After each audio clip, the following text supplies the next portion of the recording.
This is the first of probably several videos of Cyberpunk lore, and it will focus on the fall of America during the 1990s and early 2000s. Cyberpunk has a rich setting with a rich history, and much of the state of America in the games, whether 2020, 2045 or 2077, is a result of this fall. To understand why America is as it is in the games, you need to understand what made it fall, and that's what this video is about. The main reference used for this video is the Home of the Brave supplement for Cyberpunk 2020, and I recommend that book even for new players to Cyberpunk Red who are interested in the lore. You can find where to buy the book in the description below. The Gang of Four was comprised of 4 government agencies, the NSA, the CIA, the FBI and the DEA. Together they had the power to do anything they wanted to anyone at any time, with no one there to stop them. They all but eliminated welfare unless it was tied to their corporate clients, and they lavished the military in money to maintain their loyalty. The NSA was the most powerful of the 4, having ever since the 1950s archived most communication, both foreign and domestic. The NSA could operate both in and out of the United States with no legal restrictions. However, the Gang of Four was threatened by the growing power of the new European Economic Community, the EEC, and they launched an aggressive campaign from 1990 to 1994 that was later known as the Quiet War, in order to interfere and undermine foreign economic affairs. The EEC was gradually becoming the new world power, and the United States was falling behind. The Gang of Four staged war after war to achieve its imperialistic goals, such as the First Central American War, but they ended up being dragged into military quagmires as well as becoming the targets of terrorist strikes. Around 1992, the United States National Security Council decided to block all aid to the struggling Soviet states in the wake of the Soviet megastates dissolution, and they compelled other NATO nations to do the same. The EEC defied the United States' wishes and sent food and aid to these Soviet states. Consequently, the Soviets accepted the Eurodollar and made peace with Western Europe for the first time in over 40 years. NATO collapsed. Meanwhile, the NSA tried to undermine the structure of the EEC by using tactics such as stock market fraud, as well as attempted disruptions of the first EEC-Soviet military treaty talks. The Gang of Four also manipulated the stock markets of Europe and Asia by hacking into their systems, creating an illusion of American wealth. Their destruction of the South Am drug trade in 1992 resulted in the destruction of many local economies as well. With the drug cartels fragmenting, the markets took a blow, and the governments of the drug-producing countries suffered immensely. The Gang of Four supported some of the South American governments for a while, but the damage caused had made them many enemies. In 1993, Colombian drug lords detonated a nuclear device in New York's Rockefeller Center, killing 15,000 people. It was only one of many terrorist attacks that the United States had to suffer in recent years. The Gang of Four's unwillingness to protect their own population while spending billions on foreign wars led many in both the media and the government to search for answers. This eventually led to the discovery of the Gang of Four's Quiet War on the EEC. When this was discovered, the EEC leaked the info to the world press, causing most developed countries to institute embargoes on US trade. These embargoes crippled the nation, and the result would come to be called the Crash of '94. The elderly was hit first, as people lost their pensions and investments. Some had been able to re-enter the workforce, but others were forced to live with relatives or on the streets. Others died from exposure or violence. Many turned against each other, surviving through theft and murder. There was no one the government could borrow money from to prevent this collapse. By 1995, the number of homeless people in the US had passed 21 million, and the technological revolution further increased the class divide, creating a small but wealthy corporate class, as well as an enormous class of homeless people and blue-collar workers. The middle class had almost disappeared completely. Large cities had clean and fortified business areas free of crime and poverty, all surrounded by corporately controlled residential zones as well as dangerous combat zones, teeming with violent gangs and sociopaths. In 1996, the first booster gangs appeared. Many of the dangerous individuals in the combat zones had begun to enhance themselves using cybernetic augmentations. The rapid technological changes caused by the fusion of machine and flesh caused some people to show signs of psychotic breaks or cyberpsychosis, which made these combat zones all the more dangerous. Some people couldn't keep up with the technoshock as well as the corporate growth surrounding this need for new and improved gadgets. It was no longer only the governments who spied on the people, but the megacorporations as well, using the gadgets they had brought to market. The anti-technological neo-Luddite movement was created as a means of trying to turn back time through activism and terrorism. Others coped with their miserable lives by adding machines to themselves. August 17, 1996, a Saturday afternoon, was the beginning of the death of America, when both the president and the vice president were seemingly assassinated during separate campaign trips. The Speaker of the House was undergoing bypass surgery and the Senate's pro turn refused to take over. Congress went into session in order to decide who should take over as Commander-in-Chief. The Secretary of Defense, Jonathan Seward, was asked to address the Congress, and what he did was to suspend the Constitution of the United States and declare martial law until the crisis would have passed. Jonathan Seward took control of the executive branch of the government, though he had no war-making powers. Foreign wars or other military actions had to be confirmed by the legislative branch, which had been completely restructured. The House of Representatives was eliminated and the Senate was expanded to have 3 representatives from each state, 1 from each of the 2 largest cities, and 1 corporate representative elected by the corporation that paid the most taxes. This new Senate would act as the electoral college and decide any new president. In the time under martial law, members of the military intelligence community began to notice covert black ops operations being done without authorization. What appeared to be seemingly nobodies, like the Vegas showgirl Alexia Valenci, were assassinated by operatives of the NSA and CIA. Members of the Senate formed failing corporate-backed coalitions against the government, and diplomatic corps attempted to eliminate the crippling trade embargoes. The chairman of Joint Chiefs formed the Military Intelligence Cooperative, the MIC, in order to maintain order amongst intelligence agencies. This move was unwelcomed by the Gang of Four, who took steps to sabotage the MIC. In order to prevent the US from falling into total anarchy, Jonathan Seward established the regional committees. The MIC had learned that certain regions within the US could be grouped by certain boundaries that could be sufficiently independent and contain a major base for each of the armed services. Each of these regions had a representing consul elected on a 4-year term by the Free States Board, the FSB, which in turn had been designed to act as a united front for the free states to deal with the federal government. If the president wanted to declare war, they had to present their case to the regional committees, and if they deadlocked, the president had to appeal to the Senate instead. In 1997, war was declared between Iran and Iraq in what was called the Mideast Meltdown, and the NSA both withheld important satellite information and pulled back their own operatives in the area without relying on information to the MIC. By the time the MIC became aware of the situation, Russian missile carriers were already in position and the United States military lost important assets in Saudi Arabia and Kuwait. The NSA argued at the time that any action by the military at the time would have set off the war before their operatives could have been pulled out, but the MIC was suspicious. They started to investigate their own intelligence agencies, and especially the Gang of Four. As they found sufficient cause for alarm but were still not strong enough to attack the NSA directly, the MIC decided to instead cripple the Gang of Four by recommending the complete dissolution of the DA and the FBI, with all law enforcement instead being handled by military courts and the Military Intelligence Criminal Investigation Division.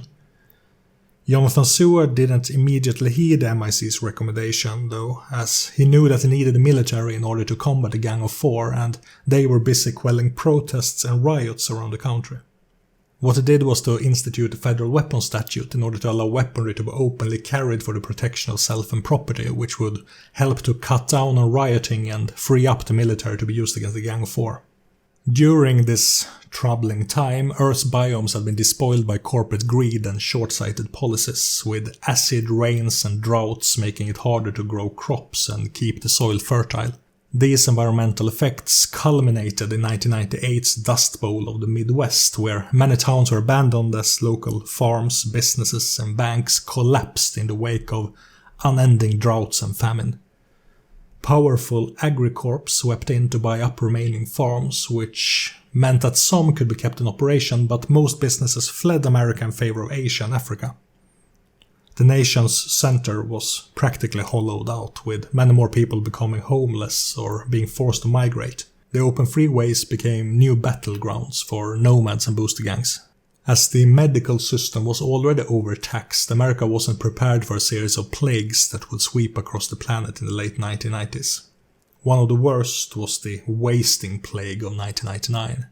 It was a horrible infection that attacked the intestines and made people starve to death regardless of how much food they ate. This plague was ignored by the Gang of Four's rule and killed an estimated 14 million people before a vaccine was developed in Japan. By the year 2000, the firestorms of the Pacific Northwest and the wasting plague had brought the nation to its knees. In 2002, Jonathan Seward was killed in a riot by the citizens he had armed, and General William Newell, who was the chairman of Joint Chiefs, took his place as president. He was more passive than Seward in his approach to the Gang of Four, choosing to wait for the NSA to make a mistake before going on offensive against them. The Gang of Four had seen these South American countries as lucrative opportunities for cultivation after the North American droughts. There were also possibilities for nuclear weapons having found their way to South America after the restructuring of the Soviet Union had brought many such weapons to market. As William Newell waited for the NSA to make a mistake, he had already been embroiled in the Second Central American War. The military had to be dispatched, which allowed the NSA to reclaim its position of dominance. This new war would last until 2010. Special Operations Command, who was to a large degree controlled by the CIA, was testing new cyber troops in this war, and William Newell's connections within the organization fed him information about the Gang of Four. He allowed operatives within the Special Operations Command full immunity if they would testify against the Gang of Four, which they did. They revealed that the NSA had planned and coordinated the assassination of 13 high-level members of the former United States government, including the death of the president himself back in 1996. The death of the vice president, however, had been accidental. It was also revealed that Jonathan Seward had been assassinated by a joint CIA-NSA operation in 2002. In March of 2004, there was a bloodbath in Washington to purge the NSA and the CIA of their mid-level subversive elements. Because of the CIA's affiliation with Special Operations Command, they agreed to cooperate in the dismantling of the NSA, which caused the CIA to be reformed as part of the new government. Though weakened, the NSA wasn't eradicated completely, and they continued to do covert operations, such as the assassination in Cairo of media star Tesla Johannesson, who had exposed secret NSA transcripts of the First Central American War. It would take another 4 years of covert fighting to eliminate the rest of the Gang of Four's influences.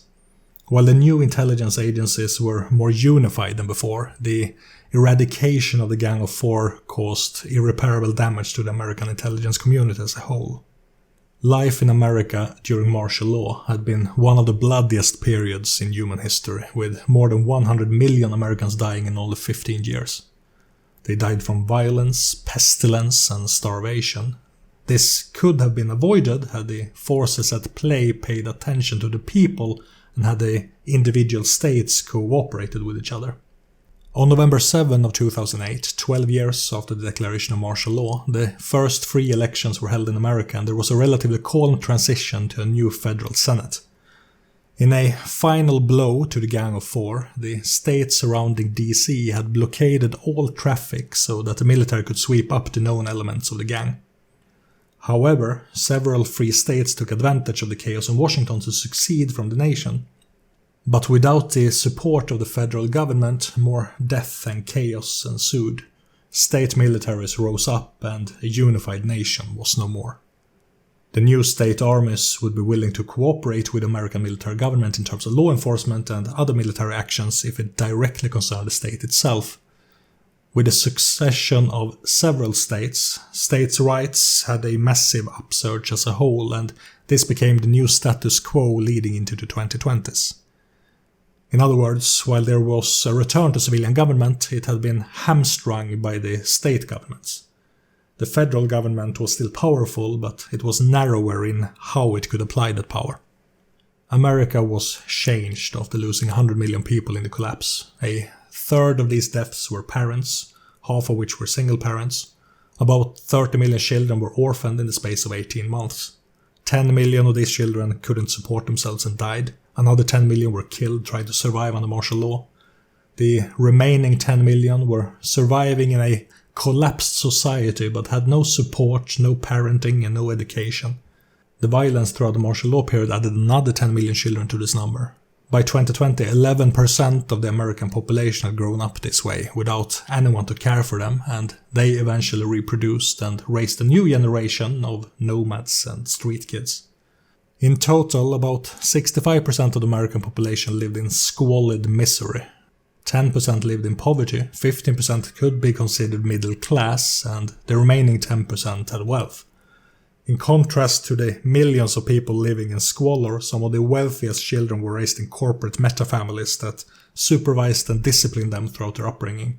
These children were given strict educations that encouraged productivity and teamwork. Because the children were motivated into self-study, those lacking behind could easily be tossed aside in favor of more promising students. This bred a culture of elitism among the richest and a contempt for those who failed to excel. Nomads live by their own philosophies as well, and nomad families have been around since 1993. However, it was first during the instigation of martial law in 1996 when the number of people jumping into nomadism surged tremendously. Some groups would try to take over cities and military facilities, and many both instigated and took advantage of the rising riots. Before the military reclaimed some manner of control over the nation in 2004, more than 60 million people had already died due to the collapse. There simply weren't enough resources to deal with the problem. One futile effort was the emergency welfare relocation program, where people were displaced into concentration camps without the resources to care for them. In 1997, the camps had been hit by widespread revolt, as well as outbreaks of AIDS-2, typhoid beta complex, and starvation, which would kill another 10 million people by next year. Around the same time, California was hit by a massive earthquake that crippled the military's hold on the region. The nomad Jodes family from Oklahoma negotiated a manpower contract with the military consul of California and remained there until 2001, doing what the military couldn't or wouldn't do. Apart from the nomads, another group who spoke truth to power was the Rocky Boy movement. The term Rocky Boy comes from James Rocky Boy Manson, who died back in 1997. His music career was mediocre at best, but he became celebrated for daring to oppose the military government despite death threats against him. His death made him much more famous than he was in life, and it inspired new rocker boys to dare speaking up. One of the first groups to come out was called Justifiable Homicide, named to highlight James Manson's death the year before. After the first album Jury Trial, they spent 10 years running from the government before they released another album. More and more groups like this appeared, and as the government tried to silence them, even more people were inspired. Then, after the return to civilian government in 2008, rockers like the breathtaking Johnny Silverhand grew to fame. While he was already a successful musician with several released albums, he inspired the Arasaka riots in Night City in 2012, in which 17 people died. He would also be an important figure in the events leading up to the destruction of Night City in the Fourth Corporate War, but that will have to be the topic of another video. There is much to Cyberpunk lore, and I imagine making more videos like this to cover more topics if you're interested. As mentioned in the beginning of the video, most of the material is from the Home of the Brave supplement for 2020, which you can find a link to below. I had to omit a lot of valuable information as well, just to keep the video from being too long, so I recommend that you check out Home of the Brave if you want more information and a larger context over why America turned out the way it did. Anyway, this is it for now. I'm looking forward to producing more content in 2021. And if you like what I do, make sure to like, comment, share, all that stuff. I've also made a website called economgames.com where you can find all of my videos, just like here on YouTube, but you can also find additional content such as games I'm working on, different products, blog content, as well as an upcoming podcast. So take a look at the website and check in on it from time to time if you want to keep tabs on that additional content. Anyway, this is it for now. Until next time.